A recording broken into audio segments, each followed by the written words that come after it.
Resolution expressing the sense of the Senate requesting the International Criminal Court to hold former President Rodrigo Roa Duterte under house arrest for humanitarian considerations. Majority Leader. Thank you, Mr. President. May we recognize our distinguished Minority Floor Leader, Senator Alan Peter Compañero Cayetano, to sponsor the measure. The Minority Leader, Senator Alan Cayetano, is recognized. Thank you, Mr. President. Mr. President, allow me to just say some words that is personal to me as a person, as a Christian, as a Filipino, as a senator of this republic. I remember, Mr. President, na pinag-uusapan kasi yung smuggling ng bigas at nandito po si then Mayor Duterte. In fact, dun muna siya naghintay sa kwarto ni Senator Pia. And in the course of their conversation, tinawag nila ako, we joined. Then may nasabi si Mayor Duterte doon that caught my ear, no? So, sabi niya, Pia, Senator, formal siya, sabi niya, Senators, Senator Pia, Senator Alan, how I deal with criminals in Davao, I take responsibility, and one day, before God, I have to account. Not exact words, but basically ang sinasabi niya, nung na-elect siya, he has to take responsibility, and he knows there is an accounting. Few years later, September 29, 2015, hindi ko po makalimutan, lumipad po ako Davao. I asked him if he's running for president, and I asked him if I could join him.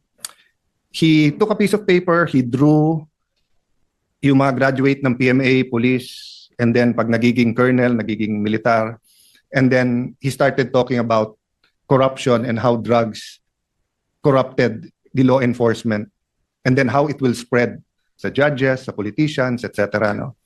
Long story short, after that night, instead of asking him to run, sabi niya hindi siya tatakbo, or instead of asking him if I could run as his vice president, lumabas na lang sa bibig ko na if you run, I will be for you.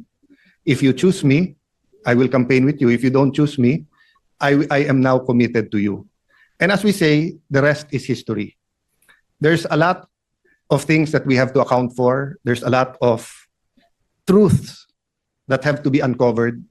On the part of those who are pro-Duterte, there's a firm belief that it was to protect the human rights of all Filipinos, especially against the menace of drugs. On the side of some human rights activists, tingin nila this is some deranged maniac who just wants to kill everyone. So, yun yung extremes. But I remember, I think a year, 2 years ago, I met a pastor, nagkikwentuhan kami. Then he said a prayer, then he told me, you know, Alan, God wants you to know that Duterte is not as good as how his supporters describe him to be. But he is also not as bad as how his detractors want him to be or describe him to be. The point is, Mr. President, we can go back and forth about history, but the wheels of justice is moving, whether here in the country or in the ICC. Having said that, I know 3 things. 1, you are presumed innocent until you're proven guilty. And all human rights activists will say, yung tunay ha, hindi yung nagkukunwari na human rights activist. Ang sasabihin po, yung humanitarian treatment. Meron po kasing nagsasabing human rights activist pero siya, bakit siya? Hindi niya binigyan ng due process at pinatay niya. I can't help but remember people like Rene Sagisag who stood tall here in the Senate na kahit anong baho nung kaso o nung issue, pagtingin niya dapat may magtanggol, pagtatanggol niya. Di ba? Kasi sabi niya, they deserve a lawyer. No matter how you think they're guilty, etc. So there are a lot of human rights activists we should and we can and we should pay tribute to. But my point is this: it is not against the tenets of human rights to allow any person, especially a former president of the country, to be under house arrest or to be under a country supervised under ICI, especially in the condition of President Duterte, who is 80 years old, who is, well, at least when he was brought there, was mentally strong. I don't really know how he is now. Pero, Mr. President, I mean, tayo, magkakasama tayo nung pandemic. You were Senate President, I was Speaker, Senate Majority Leader, was Majority Leader. Grabe po yung lungkot nung sa bahay, opisina ka lang. We were still holding office, pero can you imagine how President Duterte is coping now?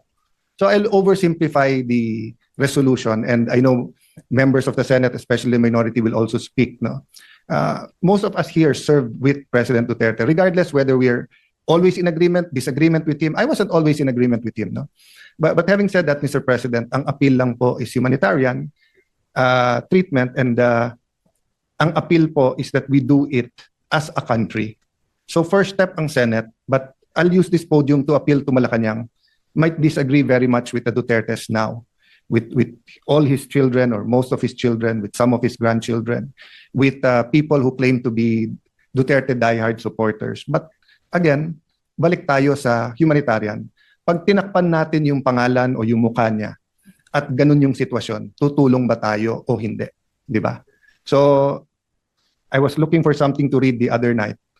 Nabuksan ko po yung isang libro saying, hindi bago nung sinabi ng Panginoon Jesucristo, love your enemies, pray for them, pray for people who prosecute you.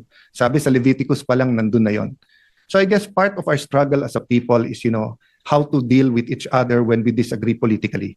And again, hindi ko po binababa yung temperature. Human rights is important. All these issues should be threshed out, and it will be threshed out in the ICC. Di ba? May ICI ka na dito, may ICC ka doon. So, but one thing we don't want to do, is to see the former president suffer as if it is a punishment when he has not been convicted. So, Mr. President, this is not only for him, but it is for us as a nation. I cannot imagine what the country will do if something, I don't want to say it, but if something happens with him in the detention center at wala man tayong ginawa. So I'd like to thank you, Mr. President, the Majority Leader. I'd like to thank our colleagues that we took this up today, but I'd like to appeal to the palace na pag-aralan din nila. Just on that humanitarian. Huwag nyo nang pansinin lahat ng tumitira o nagsasabi sa inyo o sa politika.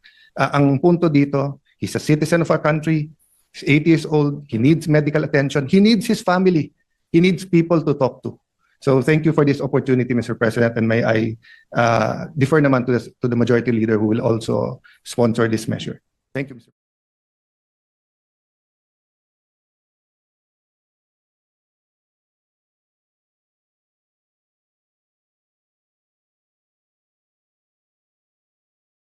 I am not a Filipino for nothing. I did what I had to do. And whether you believe it or not, I did it for my country.